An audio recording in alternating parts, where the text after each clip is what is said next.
All right. Hello, everyone, and welcome to Phoenix Women Writers. I'm Rose, I'm Emily. and today we're going to talk about a little pre-prep for your writing book. So last time we talked about, or last month, we talked about how to begin a book, our stories of beginnings and how we start books and other ways that you can get inspiration to start. But here's the thing. There are some books that you need a little bit more information before you can actually dig in. If you're writing something, say scientific, sci-fi, you've got to have a little technology information, historical, and even modern day things, modern day contemporary. You've got a character that owns a bakery. Well, you're going to have a little bit of knowledge of what it takes to actually run a business, right? So today we're going to talk about research, which is so funny because it's my worst subject. Oh man, I have a master's in history, and that one always tripped me up because I could never find what I was looking for. So, anyways, but still, it's important. So, we're going to share some of the tips and tricks that we use for researching and finding out what we need for the books we write. So, today we're going to talk about things you can do pretty much from home. So, online research and also local libraries. Those are going to be your best starting point research. Most of what you are looking for, you can find there. Right? Right? Yeah. Okay. You're great. You're doing great. Like I said, I'm like, right, you can research, right? No, I'm all about this. I'm along for the journey. Yeah, but you're better at researching than I am. I like to know what you do. I know what I do. I like to know what you do. Yeah, exactly. Okay. So for me, Google is not my friend. 90% of the time, I will ask my husband, who is knowledgeable about a lot of stuff that I am not. And if not, Google is his friend. So he will find me stuff on Google, what I'm looking for.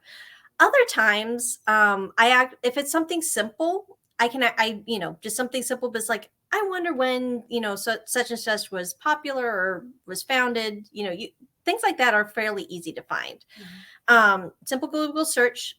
If you're doing anything historical like that, Encyclopedia Britannica is a good one. Yeah. Or just simple, easy, basic, historical, whatever.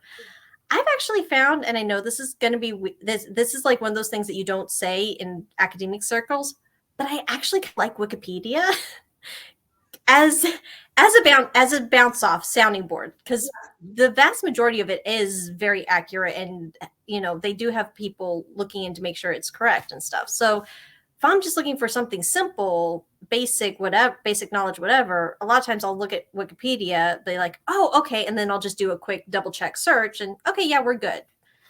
So at least that's what I do for my online research, is mainly grab my husband and say help. Any sites that help you, Emily? Yeah. My husband is always right there. He's always on his computer. So if I need help with anything, I'm like, I need you to look this up.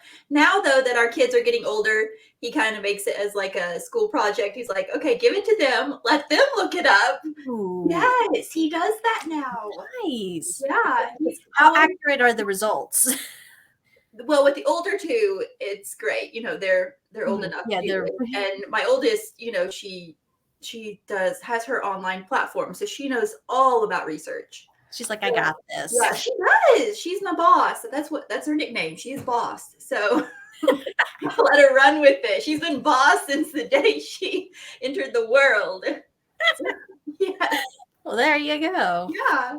Yeah. Oh, yeah. Yeah, definitely. If any friends with certain specialties, or yeah, exactly. Just feel free to be like, hey, I got this. I need help with this. I'm lost. Yeah. So never negate the friend factor. Yeah. Never. Yeah. But yeah. So, and then, okay. So, online Google, is what it is. Yeah. Most of us, it works really well for. Mm-hmm. Some of us, it just doesn't. I swear, seriously, I will search something and I can't find what I'm looking for. And my husband will search with like one word placed differently or something, and he gets the result he needs. I'm like, isn't that annoying? It is so annoying. And so I'm like, I need you to find this for me and help me out, please. I mean, it's wonderful, but it's wonderfully annoying. Yes, I mean, it's great. I'm like, thank you, thank you, thank you. But at the same time, I'm like, okay, so the other one, well, you can do with that. So the other thing, other than online articles, is, and of course, friend connections. Never negate the, hey, you've got someone who's an expert, PM them. Most 90% of the time, they'll be like, oh, yeah, sure, da da da da. Yeah.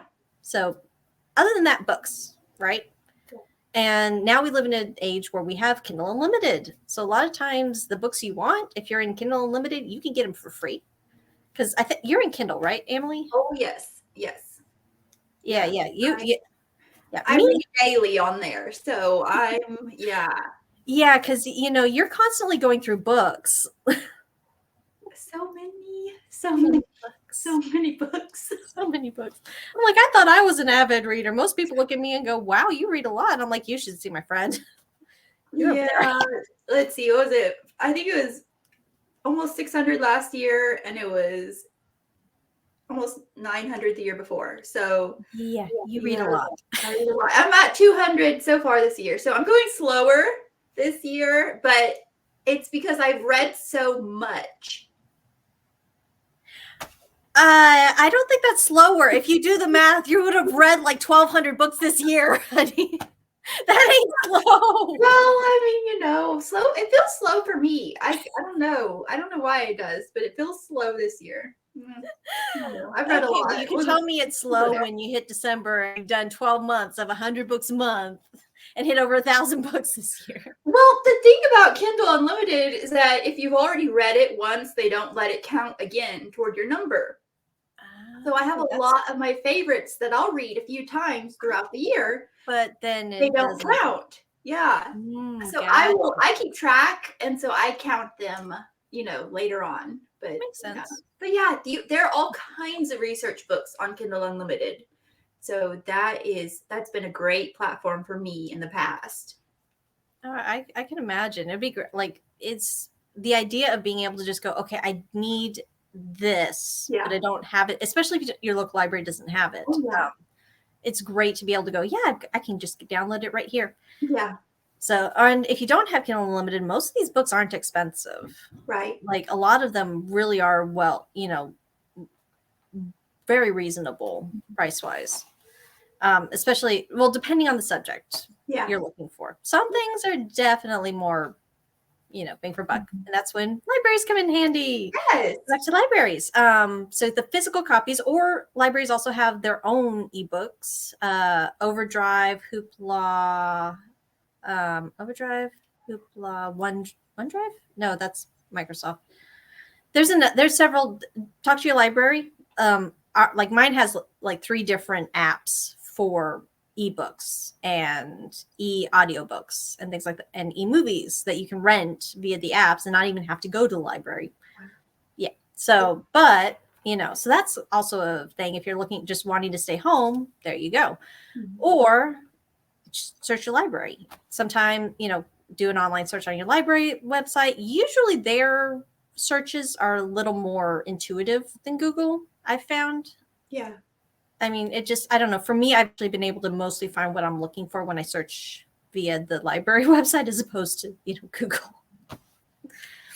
But yeah, so that's a great place. So you can, local libraries are great. And the other thing that libraries can do is, especially if you're looking for very specific books, are interlibrary loans. The vast majority of libraries participate in this program. And what it is basically you say, hey, I would really like to read this book by this person. You have to be very specific. You're specifically looking for a book. And your library doesn't have it, but say a library, so my library in Texas doesn't have this particular book, but there's a library in Massachusetts that does. That library will ship it to mine, and I will check it out. And then usually you get an extended period. Now it can take a while because they have to find the book and the person has to ship it, and so it takes a while. Yeah. But you usually get it for a month and a half, 2 months sometimes. My library has a 3-week checkout with renewals as long as no one's requested it. But this one is longer. And usually you can request an even longer duration as long as you give it in writing ahead of time and they can communicate with the other librarian. It's all good. Okay. So like say, so like one history character that I've recently discovered his name is Petrus Gonzalez, and he was in the French court during Catherine de Medici. Okay. And he suffered from, I forgot the name of it, but it's basically where you grow hair everywhere. So you look like a Wolfman, right? Yeah.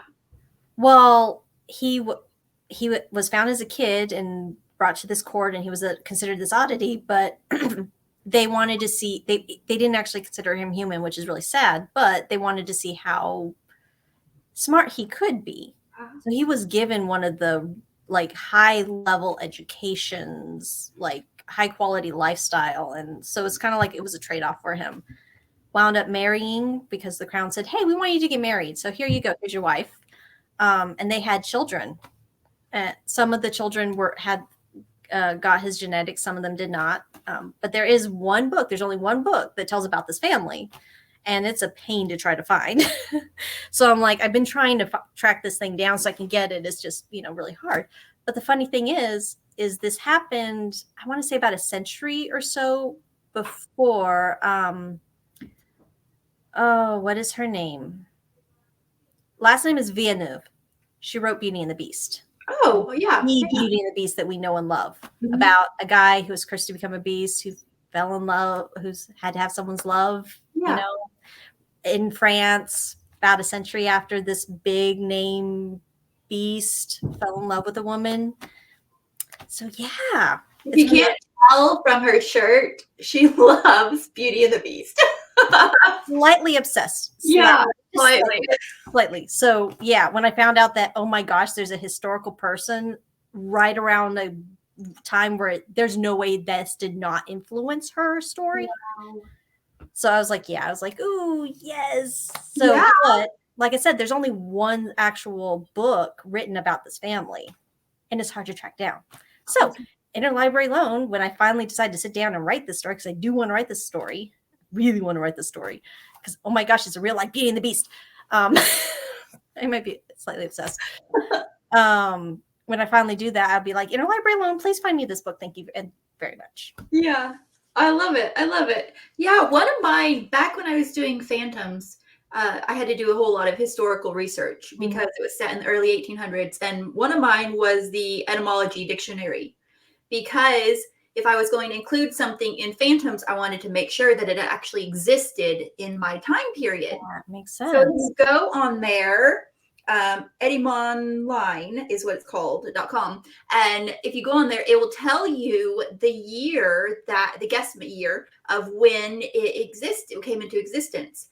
So yeah, so there were things like different wording things that I wanted to use. And so I found this website. I go on there, put it in there. And if it doesn't exist, well, then I'm like, can't use it, obviously. It's like, you need to go to the thesaurus and go, this, or this.